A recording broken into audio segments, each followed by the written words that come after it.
A Treatise of Human Nature by David Hume. Book 3 of Morals. Part 2 of Justice and Injustice. Section 8 of the Source of Allegiance. Though government be an invention very advantageous, and even in some circumstances absolutely necessary to mankind, it is not necessary in all circumstances, nor is it impossible for men to preserve society for some time, without having recourse to such an invention. Men, 'tis true, are always much inclined to prefer present interest to distant and remote, nor is it easy for them to resist the temptation of any advantage that they may immediately enjoy in apprehension of an evil that lies at a distance from them. But still this weakness is less conspicuous where the possessions and the pleasures of life are few, and of little value, as they always are in the infancy of society.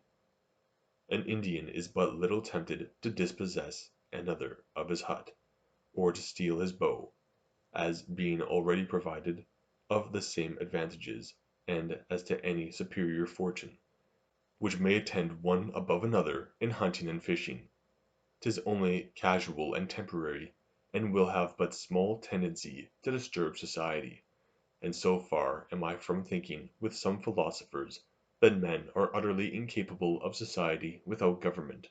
that I assert the first rudiments of government to arise from quarrels, not among men of the same society, but among those of different societies. A less degree of riches will suffice to this latter effect than is requisite for the former. Men fear nothing from public war and violence, but the resistance they meet with, which, because they share it in common, seems less terrible, and because it comes from strangers, seems less pernicious in its consequences, than when they are exposed singly against one whose commerce is advantageous to them, and without whose society 'tis impossible they could subsist. Now foreign war to a society without government necessarily produces civil war. Throw any considerable goods among men, they instantly fall a quarrelling, while each strives to get possession of what pleases him, without regard to the consequences. In a foreign war, the most considerable of all goods, life and limbs, are at stake, and as every one shuns dangerous ports, seizes the best arms, seeks excuse for the slightest wounds, the laws which may be well enough observed while men were calm, can now no longer take place, when they are in such commotion. This we find verified in the American tribes, where men live in concord and amity among themselves without any established government, and never pay submission to any of their fellows, except in time of war, when their captain enjoys a shadow of authority, which he loses after their return from the field, and the establishment of peace with the neighboring tribes. This authority, however, instructs them in the advantages of government, and teaches them to have recourse to it, when either by the pillage of war, by commerce, or by any fortuitous inventions, their riches and possessions have become so considerable, as to make them forget, on every emergence, the interest they have in the preservation of peace and justice. Hence we may give a plausible reason among others why all governments are at first monarchical, without any mixture and variety, and why republics arise only from the abuses of monarchy and despotic power.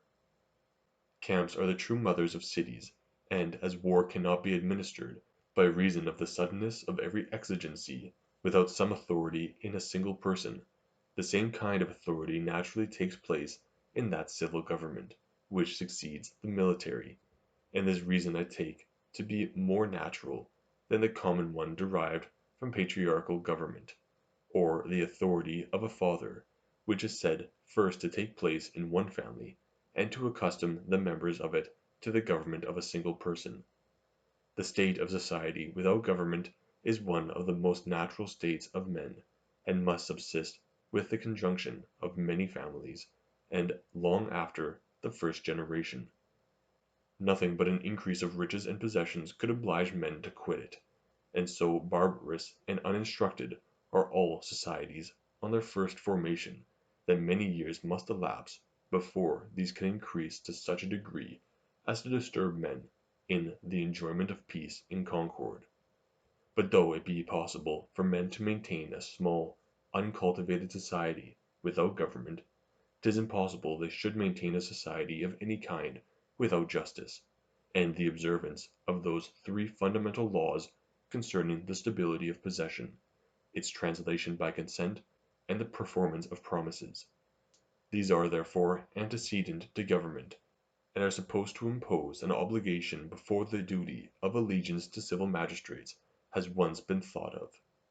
Nay, I shall go farther and assert that government, upon its first establishment, would naturally be supposed to derive its obligation from those laws of nature, and in particular from that concerning the performance of promises. When men have once perceived the necessity of government to maintain peace and execute justice, they would naturally assemble together and choose magistrates, determine their power, and promise them obedience. As a promise is supposed to be a bond or security already in use, and attended with a moral obligation, 'tis to be considered as the original sanction of government, and as the source of the first obligation to obedience. This reasoning appears so natural that it has become the foundation of our fashionable system of politics, and is in a manner the creed of a party amongst us, who pride themselves, with reason, on the soundness of their philosophy, and their liberty of thought. All men, say they, are born free and equal. Government and superiority can only be established by consent. The consent of men in establishing government imposes on them a new obligation, unknown to the laws of nature. Men therefore are bound to obey their magistrates, only because they promise it, and if they had not given their word, either expressly or tacitly, to preserve allegiance, it would never have become a part of their moral duty.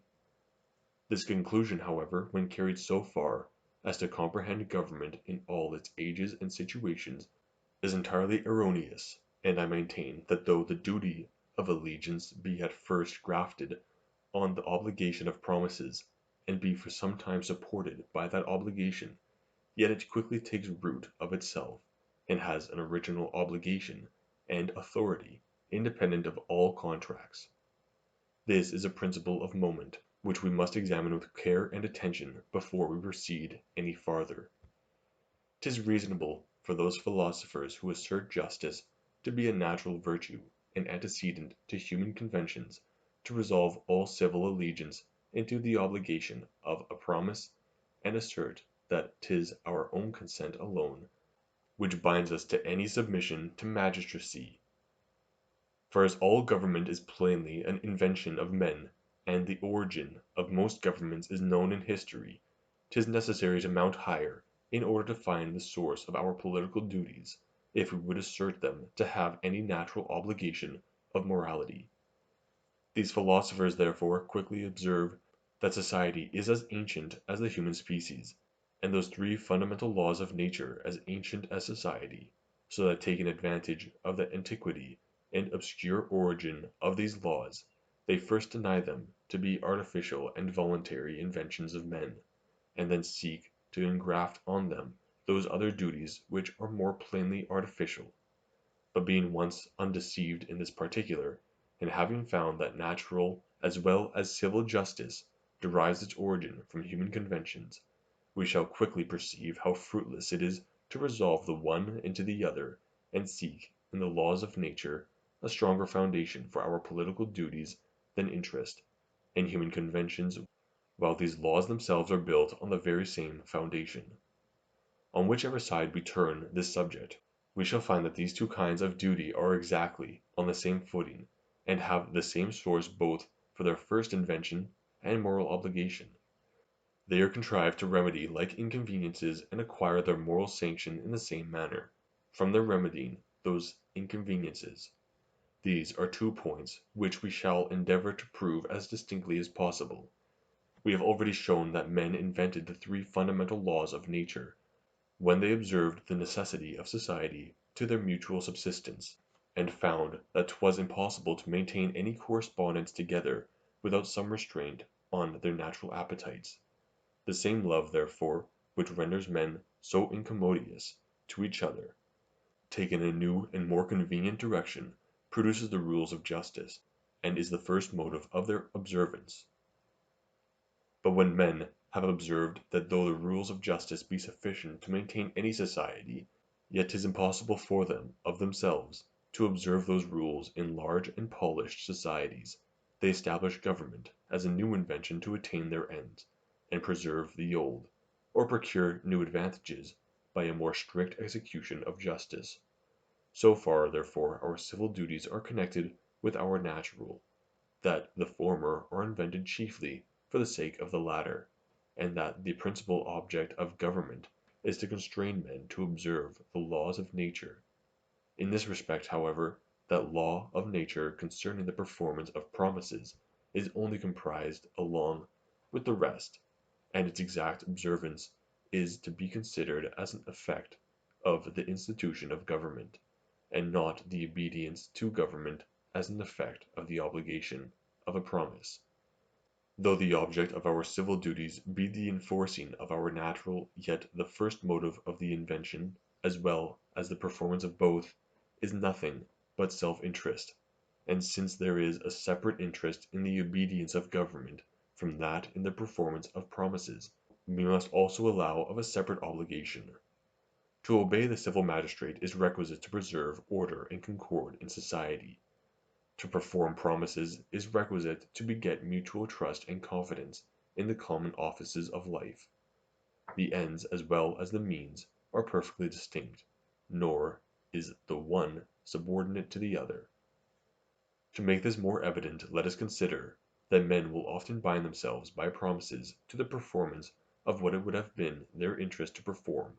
independent of these promises, as when they would give others a fuller security by superadding a new obligation of interest to that which they formerly lay under. The interest of the performance of promises, besides its moral obligation, is general, avowed, and of the last consequence in life. Other interests may be more particular and doubtful, and we are apt to entertain a greater suspicion that men may indulge their humor or passion in acting contrary to them. Here therefore promises come naturally in play, and are often required for fuller satisfaction and security. But supposing those other interests to be as general and avowed as the interest in the performance of a promise, they will be regarded as on the same footing, and men will begin to repose the same confidence in them. Now this is exactly the case with regard to our civil duties, or obedience to the magistrate, without which no government could subsist, nor any peace or order be maintained in large societies, where there are so many possessions on the one hand, and so many wants, real or imaginary, on the other. Our civil duties, therefore, must soon detach themselves from our promises, and acquire a separate force and influence. The interest in both is of the very same kind. 'Tis general, avowed, and prevails in all times and places. There is then no pretext of reason for founding the one upon the other, while each of them has a foundation peculiar to itself. We might as well resolve the obligation to abstain from the possessions of others into the obligation of a promise, as that of allegiance. The interests are not more distinct in the one case than the other. A regard to property is not more necessary to natural society than obedience is to civil society or government, nor is the former society more necessary to the being of mankind than the latter to their well-being and happiness. In short, if the performance of promises be advantageous, so is obedience to government. If the former interest be general, so is the latter. If the one interest be obvious and avowed, so is the other. And as these two rules are founded on like obligations of interest, each of them must have a peculiar authority independent of the other. But 'tis not only the natural obligations of interest which are distinct in promises and allegiance, but also the moral obligations of honor and conscience. Nor does the merit or demerit of the one depend in the least upon that of the other. And indeed, if we consider the close connection there is betwixt the natural and moral obligations, we shall find this conclusion to be entirely unavoidable. Our interest is always engaged on the side of obedience to magistracy, and there is nothing but a great present advantage that can lead us to rebellion, by making us overlook the remote interest which we have in the preserving of peace and order in society. But though a present interest may thus blind us with regard to our own actions, it takes not place with regard to those of others, nor hinders them from appearing in their true colors, as highly prejudicial to public interest, and to our own in particular. This naturally gives us an uneasiness in considering such seditious and disloyal actions, and makes us attach to them the idea of vice and moral deformity. 'Tis the same principle which causes us to disapprove of all kinds of private injustice, and in particular of the breach of promises. We blame all treachery and breach of faith, because we consider that the freedom and extent of human commerce depend entirely on a fidelity with regard to promises. We blame all disloyalty to magistrates, because we perceive that the execution of justice in the stability of possession, its translation by consent, and the performance of promises is impossible without submission to government. As there are here two interests entirely distinct from each other, they must give rise to two moral obligations equally separate and independent. Though there was no such thing as a promise in the world, a government would still be necessary in all large and civilized societies, and if promises had only their own proper obligation without the separate sanction of government, they would have but little efficacy in such societies.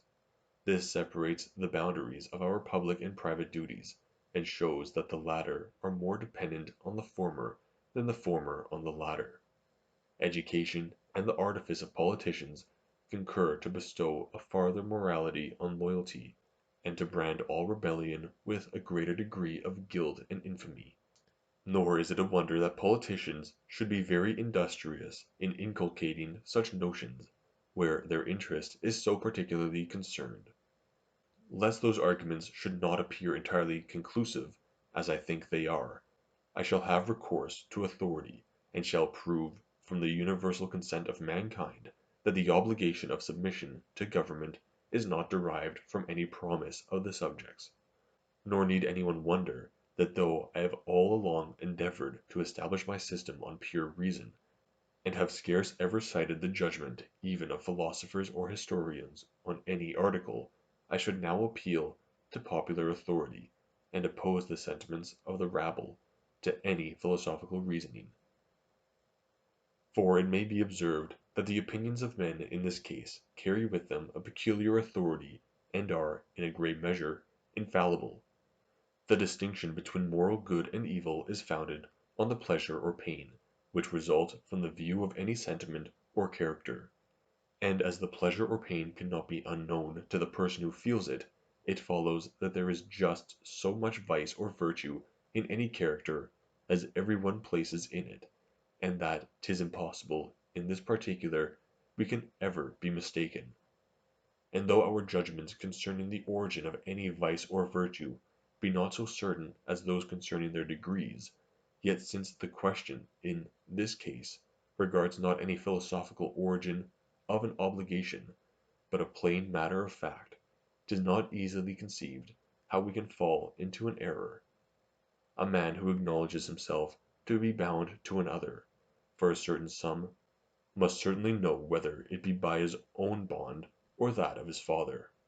whether it be of his mere goodwill or for money lent him, and under what conditions and for what purposes he has bound himself.